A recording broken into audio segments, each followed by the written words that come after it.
कैसे हैं आप सभी। आज के वीडियो में हम कक्षा 8वीं का एड ग्रेड कंटिन्यू करते हुए सामाजिक विज्ञान के सब्जेक्ट भूगोल का चैप्टर 2 का कोर्स देखेंगे, जिसमें हम देखेंगे चैप्टर 2 जिसका नेम है भूमि, मृदा, जल, प्राकृतिक वनस्पति और वन्य जीव संसाधन। ठीक है, तो ये चैप्टर आपको बुक के पेज नंबर 154 में आपको मिल जाएगा। ठीक है, तो इसके सारे ही जो क्वेश्चंस दिए गए हैं वो मोस्ट इम्पॉर्टेंट है आपके एग्ज़ाम के लिए।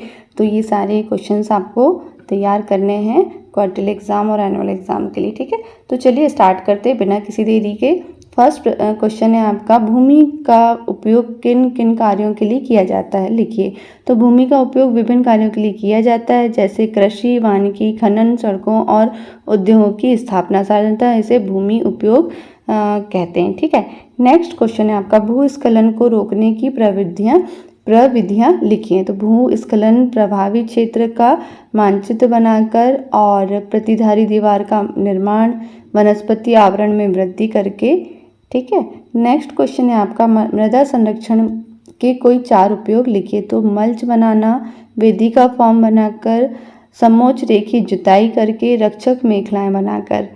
नेक्स्ट क्वेश्चन है आपका क्वेश्चन नंबर 4, धरातल पर जल कितने रूपों में पाया जाता है। ठीक है, तो धरातल में जल बर्फ की चादरों और हिमानियों के रूप में, मतलब बर्फ की बड़ी बड़ी चादरों के रूप में, हिमानी मतलब हिम के रूप में छोटे छोटे, उस रूप में जल पाया जाता है धरातल पर। वायुमंडल में जलवाष्प के रूप में, भौम जल या भूमिगत जल के रूप में, नदियों, झीलों और पृष्ठीय जल के रूप में। ठीक है, तो जल वाष्प और बर्फ ये सभी ठोस, द्रव और गैस तीनों रूप में जल धरातल में पाया जाता है। ठीक है, नेक्स्ट क्वेश्चन है आपका, विश्व के कौन कौन से प्रदेश जल की कमी की समस्या का सामना कर रहे हैं। ठीक है, तो विश्व के कई प्रदेशों जैसे में जल की कमी है।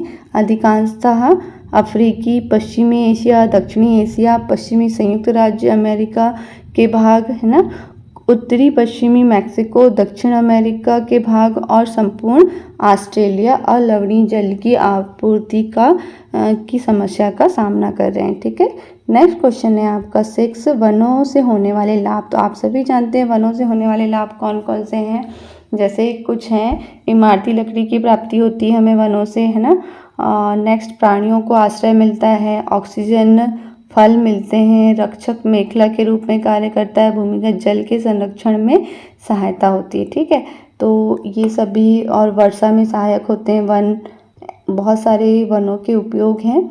नेक्स्ट क्वेश्चन है आपका 7, विश्व की वनस्पति को कितने भागों में बांटा गया है। ठीक है, तो विश्व की जो वनस्पति है उन्हें वन, घास और गुल, टुंड्रा, तो ये सभी वनस्पति के प्रकार हैं। पहला है ये भारी वर्षा। ठीक है, भारी वर्षा वाले क्षेत्रों में विशाल वृक्ष उगाते हैं वन, है ना, उन्हें वन कहा जाता है। घास, सामान्य वर्षा वाले क्षेत्रों में छोटे आकार वाले वृक्ष और घास उगते हैं, उन्हें घास कहा जाता है।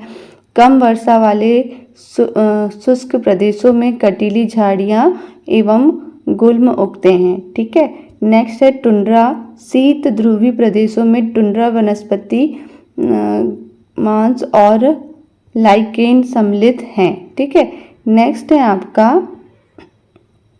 पारितंत्र के संतुलन को बनाए रखने में जीव जंतु किस प्रकार उपयोगी हैं। तो पारितंत्र के संतुलन बनाए रखने में कीट अपघटक के रूप में, तो गिद्ध मृत जीव जंतुओं को खाने के कारण एक अपमार्जक के रूप में कार्य करते हैं, इसलिए प्राणी चाहे बड़े हों अथवा छोटे, सभी पर पारितंत्र के संतुलन को बनाए रखने के लिए अनिवार्य है। ठीक है, नेक्स्ट क्वेश्चन है आपका क्वेश्चन नंबर 9, राष्ट्रीय उद्यान व वन्य जीव अभयारण्य में अंतर लिखिए। तो राष्ट्रीय उद्यान में मानव गतिविधियों की पूरी तरह प्रतिबंधित रहती हैं, जबकि वन्य जीव अभयारण्य में मानव गतिविधि की अनुमति दी जाती है। नेक्स्ट है आपका, राष्ट्रीय उद्यान में शिकार और चराई पूरी तरह निषेध रहती है, प्रतिबंधित रहती है, जबकि अभ्यारण्य में शिकार अनुमति लेकर किया जाता है। ठीक है,